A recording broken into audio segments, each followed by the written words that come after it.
Covid duties చేస్తున్నప్పుడు ఆవిడ నా దగ్గరకు వచ్చారు. ఏమని చెప్పారంటే, మేడం మా అబ్బాయికి 2 కిడ్నీస్ ఫెయిల్యూర్ అయిపోయినాయి. ఆ 2 కిడ్నీస్ ఈ ట్రీట్మెంట్కి ఎక్కడికి వెళ్ళినా సరే అందరూ కోవిడ్ ట్రీట్మెంటే చేస్తున్నారు, కానీ మా అబ్బాయికి ట్రీట్మెంట్ చేయట్లేదు. మరి ఏదో ఒక విధంగా మీరు కొంచెం సిఫార్సు చేస్తే, మీ పై అధికారికి సిఫార్సు చేస్తే మా అబ్బాయిని అడ్మిట్ చేసుకుని, బెడ్స్ ఖాళీ లేవు. 2 కిడ్నీస్ ఫెయిల్యూర్ అయిపోయిన పేషెంట్ని అడ్మిట్ చేసుకుని అక్కడ పెట్టుకుని ఎలా చేస్తారు? చేయలేని పరిస్థితి. నేను అంటాను, ఒకసారి డాక్టర్ గారిని అడిగి చూస్తానమ్మా అన్న.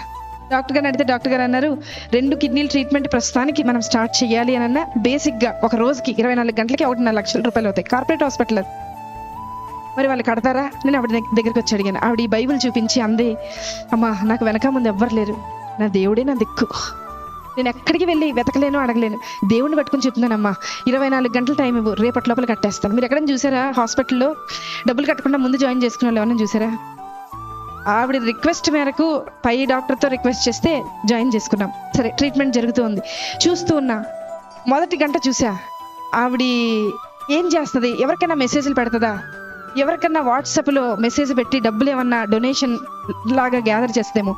మధ్యాహ్నం 11:30కు ఆ సమయంలో అడ్మిట్ చేసాం. 12:30 అవ్వింది. అందరినీ అడిగా, ఆవిడ ఉన్నారు కదా, ఆవిడ ఏం తిన్నారో ఒకసారి అడుగుతారంటే మా నర్సులు అందరూ అన్నారు, మేడం ఆవిడ మోకరించింది, ప్రార్థన చేస్తుంది, అసలు మేము వెళ్తున్నా పక్కకి తప్పుకోవట్లేదు మేడం, మేము అలాగే ట్రీట్మెంట్ చేసి వచ్చేస్తున్నాం అన్నారు. సరే, ఆవిడని డిస్టర్బ్ చేయదు.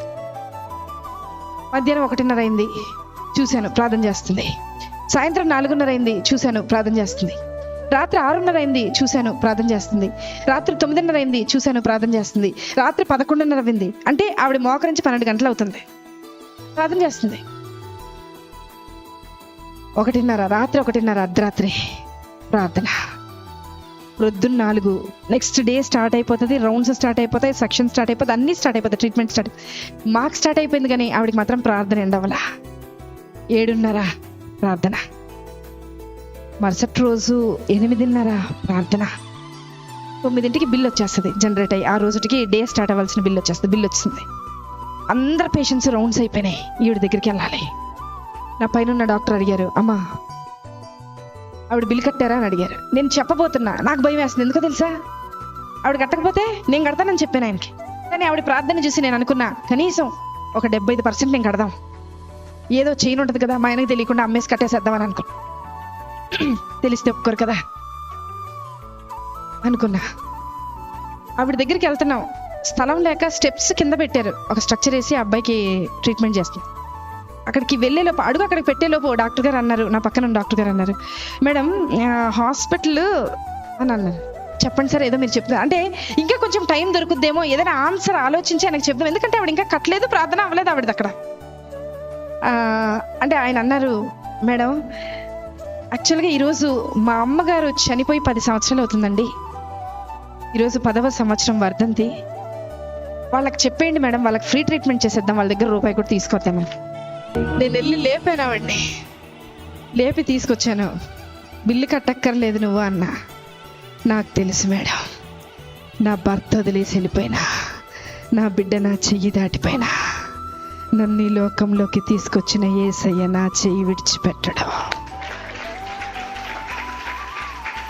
ఒక మాట చెప్పిన, ఆవిడ సెటప్ బాగాలేదండి, చీర మొత్తం చినిగిపోయింది, బ్లౌజ్ చినిగిపోయింది, జుట్టు సరిగా తవ్వలేదు. నేనన్నా, నీ బయట గెటప్ బాగోలేదు, కానీ నీ లోపల సెటప్ విశ్వాసం మాత్రం చాలా బాగుంది. మాకు నన్ను కూడా కలుపుకున్నా, మీతో పాటు నన్ను కూడా కలుపుకున్నా, మాకు గెటప్పులు బాగున్నాయి, పనికి రాని గెటప్పులు ఇవి, కానీ లోపల లేదు. బయకి గెటప్ ఏ ఉపయోగం? ఎక్కడ ఎత్తుకుతున్నారు ఈరోజు? వద్దాం ఏసై దగ్గరికి, వద్దాం ఏసై దగ్గర ఎత్తుకుతాం, ఏసై దగ్గర వెతుకుతాం. ఆవిడలాగా 24 గంటల ప్రార్థన నేను ప్రారంభించమని చెప్పట్లా, ఆవిడలాగా 10 గంటలు చేయమని చెప్పట్లా. విసుకక్క ఆయన సన్నిధిని వెతుకుతూ ఉంటాం, విసుకక్క వెతుకుతాం, మళ్ళీ మళ్ళీ వెతుకుతాం. ఖచ్చితంగా నిశ్చయముగా ఆయన నీ పక్షాన కార్యము జరిగించునుగాక. ఆమేన్.